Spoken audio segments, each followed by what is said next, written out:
Meu nome é Cássia Silva e Souza. Tenho MBA em Gestão de Pessoas pela FGV, uma certificação internacional em coaching e graduada em psicologia. Atuo há 15 anos no treinamento e desenvolvimento de pessoas. Sou sócia-diretora da Visão e Ação Consultoria Empresarial e hoje estou aqui para apresentar a vocês um vídeo sobre inteligência emocional. O objetivo deste vídeo é convidá-lo a pensar sobre como utilizar as suas emoções de maneira inteligente, ajudando-o a atingir os melhores resultados. Então, a partir de agora, acompanhe as informações e coloque-as em prática.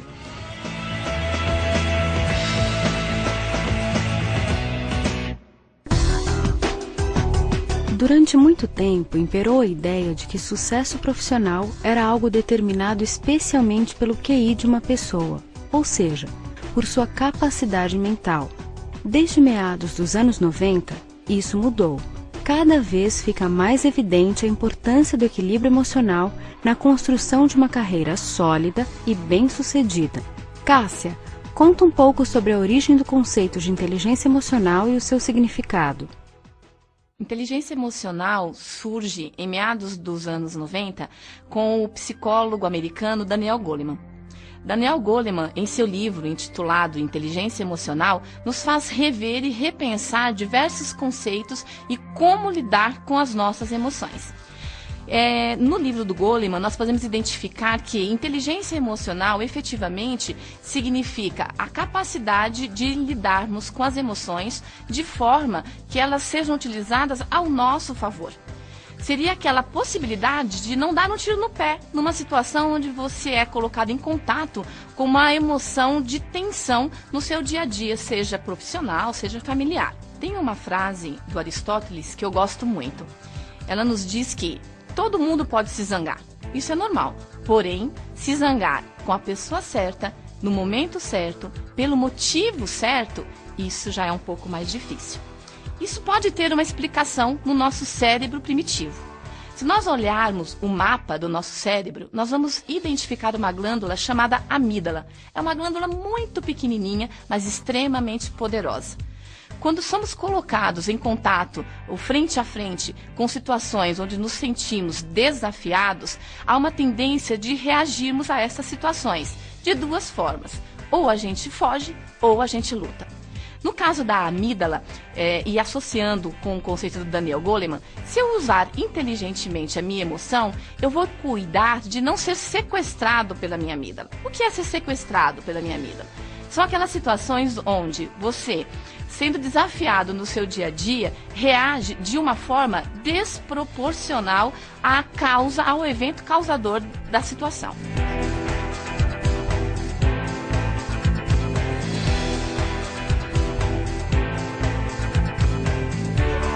Como exemplo de um sequestro de amígdala, gostaria de citar aqui o profissional Mike Tyson, lutador de boxe, que em uma de suas lutas com Evander Holyfield, literalmente arranca um pedaço de sua orelha. Perguntado em uma entrevista por que aquilo aconteceu, Tyson não soube responder. Ele nem imagina como ele pôde chegar ao extremo, por ele mesmo considerado, de morder e arrancar a orelha do seu colega de trabalho. Naquele momento eram colegas de trabalho. É muito simples. A resposta é: ele foi sequestrado por sua amígdala.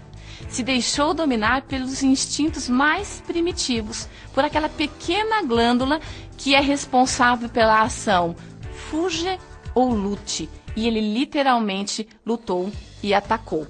Segundo Daniel Goleman, nós podemos gerenciar as nossas emoções de maneira inteligente. Podemos fazer com que elas trabalhem ao nosso favor de forma intencional. Eu vou pensar, refletir e agir intencionalmente para que as minhas emoções me encaminhem a melhores resultados. Lembrem-se, temperamento não é destino, é uma escolha. Cássia, você acredita que o impacto da inteligência emocional no ambiente corporativo é tão forte quanto na vida pessoal? Sem dúvida nenhuma. As pesquisas apontam para isto. Os profissionais mais bem-sucedidos são aqueles que efetivamente gerenciam a sua inteligência emocional. Imagine você, no seu dia a dia, seja com os seus amigos, seja na sua casa, seja no ambiente corporativo, sendo acometido de um acesso de fúria, de uma ação desproporcional ao fator desencadeante. Como você se sente quando se lembra dessa situação? Como você olha para as pessoas no dia seguinte? Com certeza você fica envergonhado e o rubor toma conta do seu rosto. Isso é natural. Muito provavelmente, neste momento, novamente você foi sequestrado pela sua amígdala. Você é um ser sociável. Sem dúvida nenhuma se importa como as pessoas te percebem. E deve se importar. Afinal de contas, você pertence a um mundo, seja ele familiar ou corporativo, onde o como você reage estabelece também o clima das relações daquele meio. Portanto, quando você reage de uma forma emocionalmente fora do controle, você pode gerar no seu ambiente, seja pessoal ou profissional, um clima de tensão, onde os seus colegas ficarão se perguntando: quando será a próxima vez que ele vai estourar? O que eu devo fazer? Sem dúvida nenhuma, isto afetará a forma como você é percebido pelas pessoas no seu ambiente corporativo ou no ambiente pessoal, com seus amigos, com a sua namorada, os seus pais.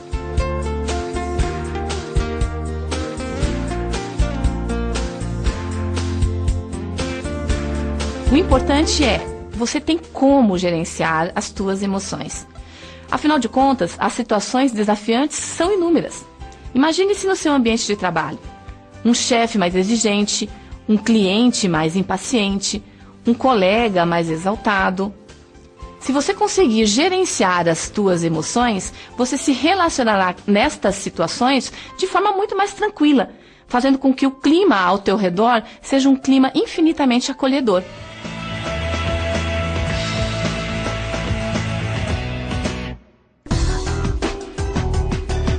No dia a dia, dilemas, situações difíceis e conflitos diversos nos desafiam a controlar as emoções, respirar fundo, medir as palavras e reagir da forma mais adequada. Não é fácil. Diante da intransigência do chefe, da folga do colega ou da falta de colaboração da equipe, nos vemos tomados por um sentimento ruim, a raiva. Confira agora como gerenciá-la. A raiva é um dos sentimentos mais complexos para se administrar. Alguns dizem que devemos não senti-la. Mas como não senti-la diante dos desafios diários, diante das dificuldades impostas no nosso dia a dia, diante de um colega, da aspereza de um contato? Na verdade, o segredo não é não senti-la, mas senti-la de forma inteligente. Gerenciá-la para que também ela se traduza em relações adequadas no meu dia a dia, seja corporativo ou familiar. Imaginemos uma situação muito comum.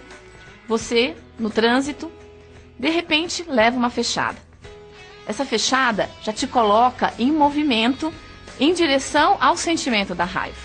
As suas mãos ficam trêmulas, você começa a apertar o volante do carro, tal qual o pescoço do motorista que te fechou. Você pensa num xingamento, talvez num gesto, quando se vê está enredado pelo sentimento raiva. Agregue a isto uma freada brusca tua e uma buzinada do motorista que vem atrás. Mais uma vez estará você reagindo de forma errônea e direcionando o seu sentimento de raiva à pessoa errada. O motorista de trás não tem nada a ver com o que aconteceu. Agora vamos pensar na mesma situação de trânsito sob outros ângulos. Então, algumas dicas para você poder lidar com essa raiva.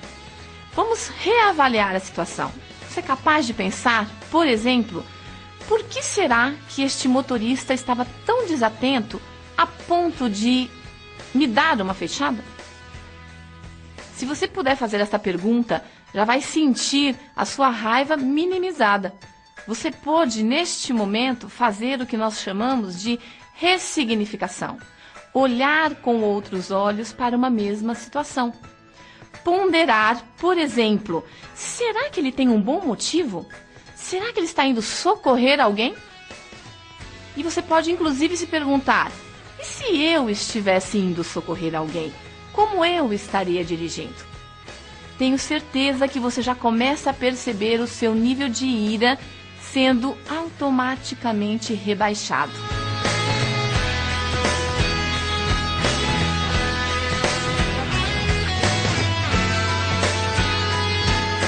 O segredo básico é: não alimente a raiva.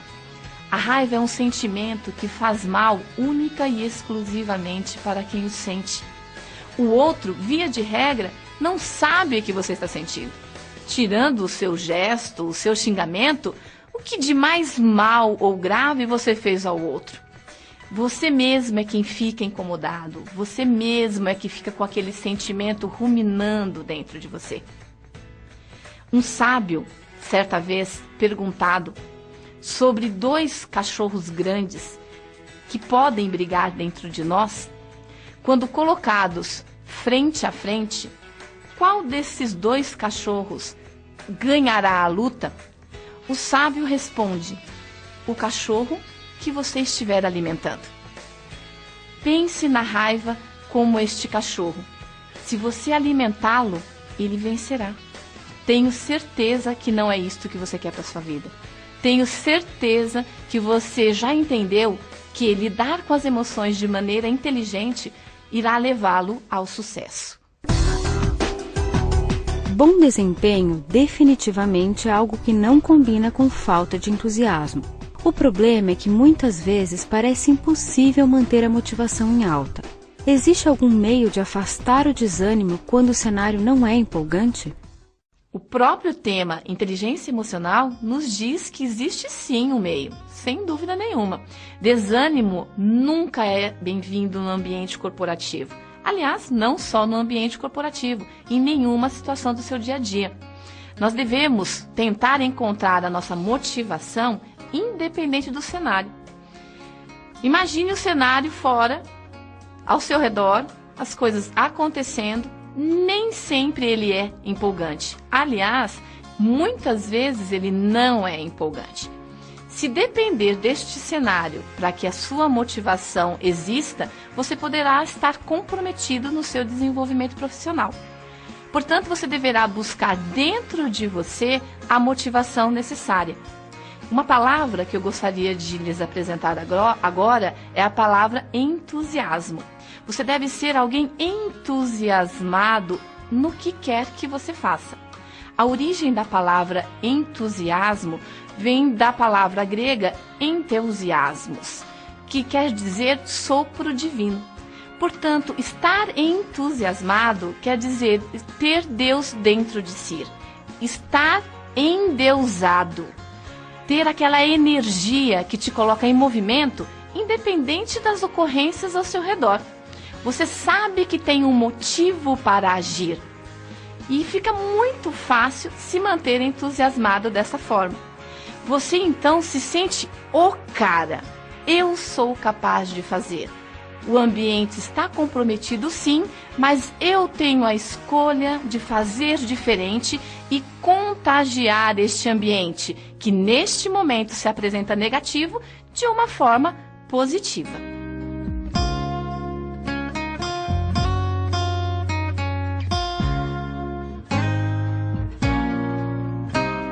O entusiasmado, ele faz escolhas e ele escolhe ser o dono do leme da sua vida.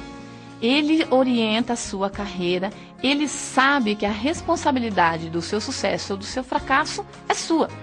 Ele sai da postura cômoda de apontar o dedo para o outro e reclamar do seu chefe, reclamar da sua empresa, reclamar dos seus colegas, porque não se desenvolveu ou porque não atingiu o sucesso que esperava até o momento. Ele decide agir de uma forma diferente. Agindo diferente, sem dúvida nenhuma, consegue respostas diferentes. Estas respostas diferenciadas tendem a ser muito valorizadas no ambiente corporativo. Portanto, se você é aquele que, agindo entusiasmadamente, consegue dar respostas diferenciadas, sem dúvida nenhuma será valorizado desse ambiente. Se destacará, os seus colegas lembrarão de você, a sua chefia lembrará de você, você não precisará se fazer lembrar, olha, estou aqui. De forma nenhuma, as pessoas te lembrarão, porque o entusiasmado é alguém comprometido. Antes de ser comprometido com a empresa, o entusiasmado está comprometido consigo mesmo. Está comprometido com a sua carreira, com o seu desejo de se destacar, de se desenvolver. Quando eu me comprometo comigo mesmo, automaticamente as relações que estabeleço com as coisas ao meu redor, seja com o meu trabalho, com a minha família, com o meu desenvolvimento, serão relações também comprometidas. O entusiasmado é um apaixonado pelas coisas que realiza. Ele sai do campo da inação para o campo do movimento, da ação, da possibilidade. O entusiasmado acredita que é possível. Ele acredita e essa crença o coloca em movimento para atingir os resultados que ele almeja. Esses resultados, sem dúvida nenhuma, serão bons resultados. Pessoas apaixonadas se emocionam com o que fazem. Até hoje eu me emociono quando percebo no rosto das pessoas que elas podem mudar um hábito, uma atitude, um jeito de perceber uma situação ao me ouvir falar. Isto é ser apaixonado por aquilo que nós fazemos. Quero chamar a atenção neste momento para que tomemos muito cuidado com os rótulos. No nosso ambiente, no dia a dia, no mundo corporativo, podemos ter situações realmente nada motivadoras. Podemos estar vivendo um momento na nossa vida pessoal que não nos pede uma postura tão empolgada frente à vida. O cuidado do nosso líder, quando eu estou no lugar de liderar uma equipe, é perceber nas pessoas e diferenciar um momento de um jeito de funcionar, de uma personalidade constantemente desmotivada e com baixo entusiasmo para realizar as suas tarefas. Quando eu não crio rótulos, eu permito que existam estes momentos. Sim, é fato que em alguns momentos eu estou mais deprê, eu não estou muito legal. Agora, aquilo não deverá se manter. Esse estado é momentâneo, é passageiro, é em função de uma situação. Pessoas entusiasmadas passam por este momento e rapidamente dão novas respostas. Respostas eficazes, efetivas, apaixonadas diante das novas situações que lhe forem apresentadas. Uma outra dica para manter o nosso entusiasmo em alta é crie situações de lembretes. Lembretes. Lembre-se daquela proposta que você se fez de emagrecer e você colocava lá na geladeira um bolinho, um pernil, para te lembrar de que isto não, e você marcava um X naquela situação. O entusiasmo é a mesma coisa. Coloque lembretes na tela do seu computador, na mesa do seu escritório, na geladeira e lembre-se de trocá-los de tempos em tempos. Resgate o que te entusiasma de verdade. O que te faz ver a vida com um olhar apaixonado? Você pode buscar esta paixão em N lugares. Você tem que identificar o que hoje te apaixona. Lembre-se, se o ambiente é tão ameaçador, te dá sinais tão negativos a ponto de você não conseguir resgatar o seu entusiasmo, está na hora de se perguntar, é neste ambiente que você quer ficar? O entusiasmado faz escolhas. Lembre-se disso. Escolha. Você pode interferir no ambiente? Sim, até um limite. Chegou neste limite, é o momento de se perguntar, eu ainda pertenço a este lugar? Este lugar pertence a mim? Faça a sua escolha.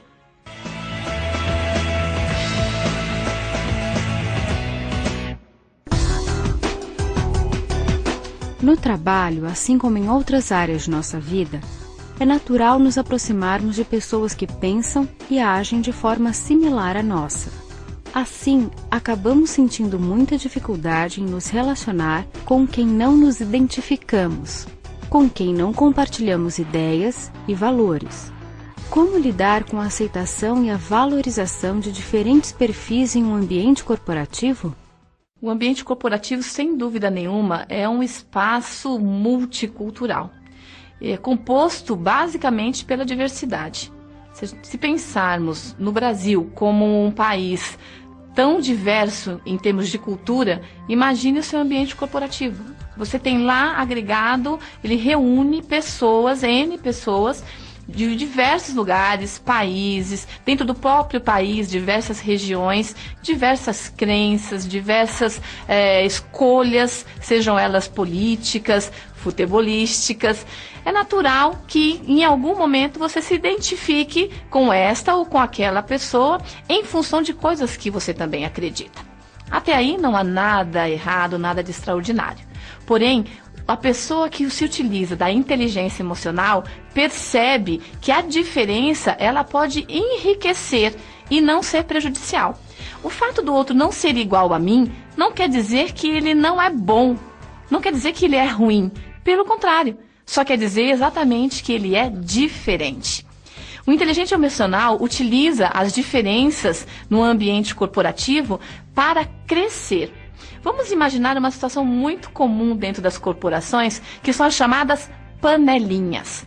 Do que são compostas as panelinhas? Quais as características das panelinhas?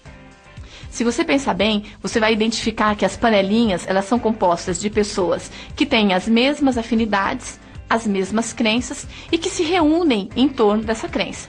E uma outra característica muito comum da panelinha e que é bastante marcante é: ninguém entra e ninguém sai. Vamos explicar um pouquinho melhor isso. Imagine você num horário de almoço. Alguém chega e convida para almoçar. Você está acostumado a almoçar você, o João, o Ricardo, a Marisa. Vocês se entreolham e dão a seguinte resposta: na verdade, a gente não vai almoçar hoje. Ou seja, ninguém entra na panelinha e ninguém sai. Se um da panelinha diz: olha, acho que hoje eu vou almoçar com o José. Os demais da panelinha se entreolham e dizem: ok, vá. Como a dizer: não sei se você poderá voltar. Isto é o cúmulo da burrice emocional. Porque quando você não se permite relacionar com pessoas diferentes, com pessoas que poderão te agregar valor, você não está se permitindo crescer. Quando você não se permite entrar em contato com as diferenças que permeiam o seu meio de trabalho, você não está se permitindo se desenvolver, se perceber como alguém melhor em aspectos e que outras pessoas poderão também ser melhores em outros aspectos. É a lei da complementaridade. Os diferentes tendem a se complementar. O que falta em mim pode ter no meu colega de trabalho. O inteligente emocional reconhece essa essência e aproveita o que há de melhor na diferença no outro. É muito fácil, é muito simples apontar defeitos. Há uma tendência da nossa parte de quando eu olho o outro e o percebo como diferente, aponte os defeitos do outro. Já parou para pensar nas qualidades que o outro tem? Já parou para pensar que o outro é diferente de você e que pode ser, exatamente por essa diferença, melhor em alguns aspectos que você? É muito fácil perceber defeitos. Agora, perceber qualidades é para aqueles que de verdade aprenderam a administrar as suas emoções, que são inteligentes emocionalmente, são quase sábios. Eu olho para o outro e digo: olha, aquilo eu não tenho, eu posso me desenvolver. Eu vejo através do outro, eu me percebo através do outro. A diferença existe para que eu possa perceber o outro e, com isso, afinar o meu comportamento, afinar o meu jeito de funcionar e de me desenvolver.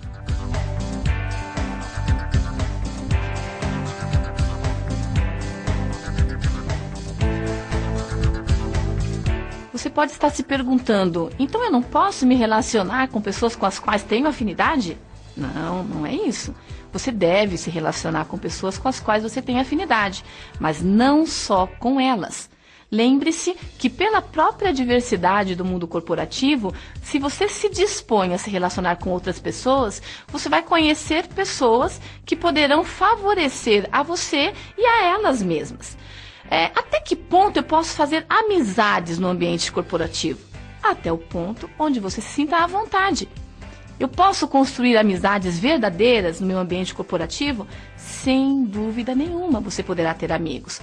Porém, a grande sabedoria estará em vendo a diferença do outro, não apoiando ou não acreditando nesta diferença, ainda assim você vai respeitar esta diferença e conviver de maneira harmoniosa com esta diferença. Saber que o outro, na sua diferença, eu não preciso me relacionar com ele no ambiente pessoal, sair para tomar chopp, para uma festa. Ok, Ok, mas você precisa respeitá-lo. Ele é um profissional, está ali por um mérito de competência profissional e deve ser respeitado por você. Além disso, os trabalhos só fluem na medida em que sabemos trabalhar coletivamente, sabemos trabalhar em equipe. Ele poderá fazer parte contigo de um projeto. Neste momento, não conta o que você acredita em relação às crenças ou não crenças do seu colega, se você gosta ou não gosta dele, mas sim o fato de que ele é um profissional e tem contribuições a fazer neste projeto. E você, inteligentemente, vai tirar todo o proveito dessa situação se relacionando neste âmbito profissional, respeitando e valorizando as ideias que ele vem a oferecer para a realização deste projeto. Imagine a seguinte situação. Uma pessoa abriu uma empresa há pouco tempo e agora está sentindo o peso da responsabilidade. Sobrecarregada, ela acumula funções e se sente exausta por isso, mas não tem recursos para alterar a situação. Diante dos problemas corriqueiros que surgem em uma empresa, ela se irrita com os funcionários e acaba agindo de um jeito ruim, que depois provoca arrependimento. De que maneira ela poderia exercitar o autocontrole? Podemos pensar aqui em algumas maneiras. Queria inicialmente dizer que, por vezes, nós não buscamos realizar algumas coisas na nossa vida, como, por exemplo, o autocontrole, porque imaginamos que precisaremos de técnicas extremamente elaboradas, cursos caríssimos, para então buscar atingir o autocontrole. Vou mostrar para vocês que é muito simples, está tudo às nossas mãos. Basta fazer a escolha certa, que é utilizar. Primeira regrinha de ouro. Conte até 10. Você já deve ter ouvido isso em algum lugar. Conte até 10. Se não funcionar, fique tranquilo. Conte mais 10, mais 10 e mais 10. O segredo é esfriar a cabeça por um momento. Contar até 10 te dá um tempo para que você possa criar uma forma diferente de reagir naquela situação, ou reagir de uma forma inteligente, da qual você não se arrependa no momento seguinte. Faz você parar para pensar. Outra regra básica é se afastar temporariamente da situação. Saia, tome um ar, converse com outras pessoas, peça uma segunda opinião. Isso lhe dará a chance de formular uma nova visão sobre aquele momento. Lembre-se que se afastar da situação não quer dizer que você está fugindo do problema. Pelo contrário, está apenas oxigenando as possibilidades para lidar com este problema. No momento seguinte, você muito provavelmente vai voltar mais tranquilo, mais calmo e com ferramentas mais adequadas para encontrar a forma de dar a resposta mais adequada. Uma outra diquinha que vale a pena utilizar, e é muito simples, muito fácil, é se antever, prever. Você pode me perguntar, mas Cássia, eu não tenho bola de cristal. Certo, não precisa ter bola de cristal, basta apenas se conhecer. Dedique alguns momentos a se perceber, ao autoconhecimento. Identifique como você é em situações onde você está no domínio, no comando, está sob controle. Como você fica, ou como já ficou, em situações onde você perdeu o controle? Vamos pensar juntos sobre isso. O nosso organismo, o nosso corpo, nos dá os sinais. Você já percebeu aqueles momentos onde a sua mão começa a transpirar? Transpira, treme, a sua boca treme, as pernas bambeiam. Parece que você não consegue mais concatenar os pensamentos. Estas são dicas, são indícios de que você está prestes a ser sequestrado pela amígdala.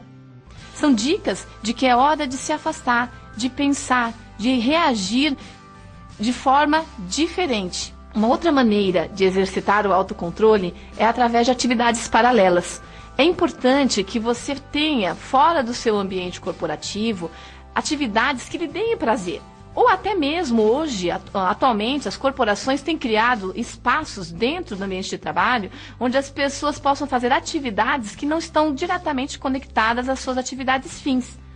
Criando, por exemplo, um momento de ginástica laboral, uma pausa para exercitar algo que possa desestressar. É importante também aqui o autoconhecimento, porque você tem que saber que atividades me dão prazer. Eu, Cássia, que atividades dão prazer a mim e que são capazes de fazer com que eu obtenha no meu dia a dia um maior autocontrole? Você pode, por exemplo, identificar que ler um bom livro te dá prazer e que te faz ficar melhor frente às situações. Ir ao cinema, dançar, ouvir uma boa música, não importa qual seja a atividade, mas ela tem de existir.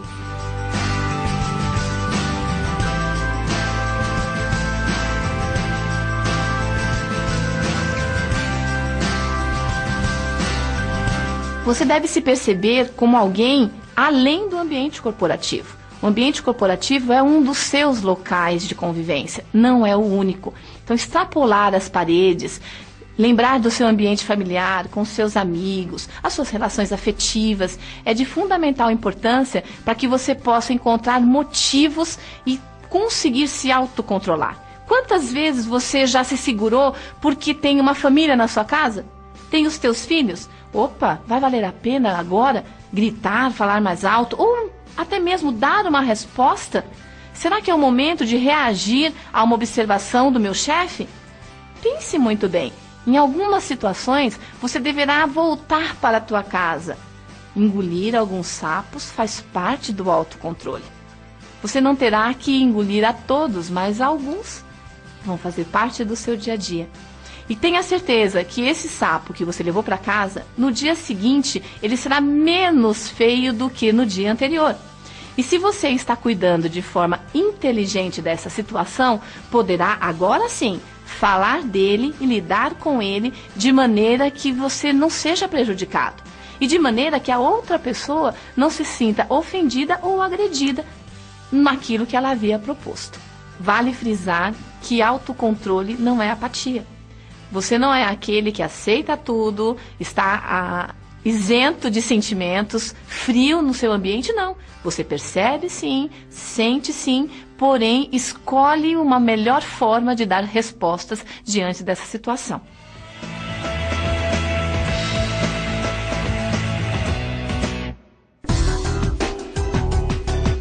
Qualquer escolha feita em uma empresa implica uma tomada de decisão. Diante de um problema, um imprevisto, uma mudança de plano, enfim, diante de situações que ocorrem todo o tempo, profissionais dos mais variados níveis e cargos se veem obrigados a decidir que solução lançar, que medida tomar. Nessas horas surgem insegurança, receio, medo. Para facilitar este processo, vamos ver o que sugere a especialista. As pessoas que investem em desenvolver ou aprimorar a sua inteligência emocional, sabem que não escolher já representa uma escolha. E sabem ainda que as suas escolhas impactam diretamente naquilo que elas são. Então, como que eu vou lidar com isso? O que fazer para escolher de forma mais significativa e que me leve aos melhores resultados? A premissa básica é o preparo. O cuidado é saber exatamente se você está ou não preparado. Se você estiver, bem, ótimo, poderá realizar a tarefa que lhe foi solicitada sem maiores intercorrências. E se não tiver, entre em contato com a sua falta de preparo. Reconhecer o não saber é um grande passo para que você possa então buscar as informações necessárias. Já dizia o grande filósofo, tudo o que sei é que nada sei. Quando admito que não sei, estou me preparando para absorver novas informações, para então poder dar as respostas, para então poder atingir o resultado que a mim foi solicitado. Quando digo que vou fazer uma tarefa, mesmo sem saber realizá-la, estou me colocando em risco, estou colocando a minha cabeça a prêmio. Se reconheço que falta informação, sem dúvida nenhuma vou me colocar em movimento. Vou atrás de conseguir as informações necessárias para dar as respostas às quais estou sendo solicitado. Uma condição muito importante é prever, se antecipar, mover-se antes da onda. Fique alinhado. O que o mercado está solicitando para um profissional da tua área? Você está atento? Que tipos de cursos são necessários? No ambiente corporativo hoje, se o teu superior solicitar-lhe uma apresentação, você tem condição de utilizar-se das ferramentas que estão disponíveis dentro da companhia hoje? Se a resposta for positiva, parabéns. Se não, você tem que se movimentar. Busque as respostas, faça a sua parte, invista em você. Alguns profissionais ficam pacientemente esperando apenas que a empresa invista no seu próprio desenvolvimento. A responsabilidade pelo seu desenvolvimento é sua. Assuma essa responsabilidade. Tenha consciência de que você pode atingir as suas metas. Porém, antes disso, deverá estabelecer algumas metas. Lembre-se de, ao traçar suas metas, traçá-las de forma clara, objetiva e que sejam possíveis de ser alcançadas. Metas factíveis nos tornam mais seguros no sentido de alcançar os nossos objetivos. Inteligência emocional é partir da crença positiva de que as situações podem ser resolvidas e de que eu tenho condições e competência para resolvê-las. De fato, se preocupar com os processos de tomada de decisão é absolutamente significativo quando nós falamos de inteligência emocional. As tomadas de decisão nos orientam e nos dizem onde eu vou chegar. Portanto, todos nós nos preocupamos em fazer as melhores escolhas. Porém, cada um de nós tem um jeito diferente de reagir diante dessas escolhas.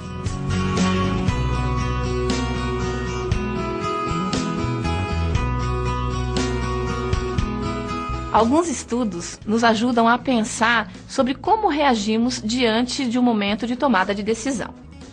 Existe uma psiquiatra americana, Elizabeth Kubler-Ross, que nos apresenta um gráfico de como reagimos diante de situações desafiadoras. Neste gráfico, podemos notar que, saindo da estabilidade, que é o momento onde tudo está como sempre foi, a chamada zona de conforto, somos acionados a dar novas respostas, temos formas diferentes de reagir. Quando eu saio da estabilidade, a primeira forma possível de reação é a da negação. O que seria a negação? Finjo que nada está acontecendo ao meu redor, nada mudou. Fecho os olhos para a mudança e não incorporo o valor novo proposto. Assim, por exemplo, se imaginarmos o momento da introdução da informática na tua vida, quando você foi apresentado ao primeiro PC, como você reagiu? Eu me lembro muito bem, eu neguei inicialmente. Informática? Imagina, isso é um modismo, vai passar. Se você consegue sair da fase da negação, a Ross nos diz que nós partimos então para a fase da ira. O que é a fase da ira? Eu coloco a culpa em alguém. Com certeza o meu chefe está querendo se aparecer, está querendo ser promovido, trazendo uma ferramenta tecnológica dessas só para complicar a minha vida. Coloca a culpa em alguém. Saindo desta etapa, entramos então na etapa seguinte, que é a etapa da barganha, onde eu tento negociar para voltar as coisas da forma que estavam, manter na situação de estabilidade. Chefe, imagina, mudar equipamentos, trazer uma linguagem nova, para que isso? Está bom assim. Para que mexer no que está dando certo, no que está funcionando? Você cria argumentos para não mudar. Se conseguimos sair da fase da barganha, a etapa seguinte é a etapa da depressão. Nela, você também fica irado, fica zangado. Porém, se no momento da ira você colocava a culpa no outro, neste momento a culpa se volta para você. Minha culpa, minha máxima culpa. Por que já não aderi à ideia desde o começo? Por que não me inscrevi nos cursos de formação? Hoje estaria caminhando como a minha equipe. Saindo da fase da depressão, vamos então para teste e aceitação. Quando eu chego no teste, então, fico mais bravo ainda, porque percebo que não é tão feio quanto eu imaginei. É possível sim e eu consigo realizar. Pensando neste gráfico, imagine-se. Quantas vezes você saiu da estabilidade e ficou na condição de ira, ou então deprimido, ou então barganhando? Quanto tempo você perdeu em cada etapa destas? Quanto mais rapidamente você passar pelo gráfico dessa mudança e encurtar, diminuir a curva da aceitação, melhor para você, melhor para o seu desenvolvimento profissional. Portanto, encare os desafios de frente. Você tem condições de resolvê-los e a sua história te diz isto. Chegamos ao final deste treinamento. Espero que ele lhe sirva de estímulo para ampliar cada vez mais a sua inteligência emocional. Me coloco à disposição para tratar deste e de outros assuntos através dos contatos que aparecem na tela. Sucesso e até o próximo volume!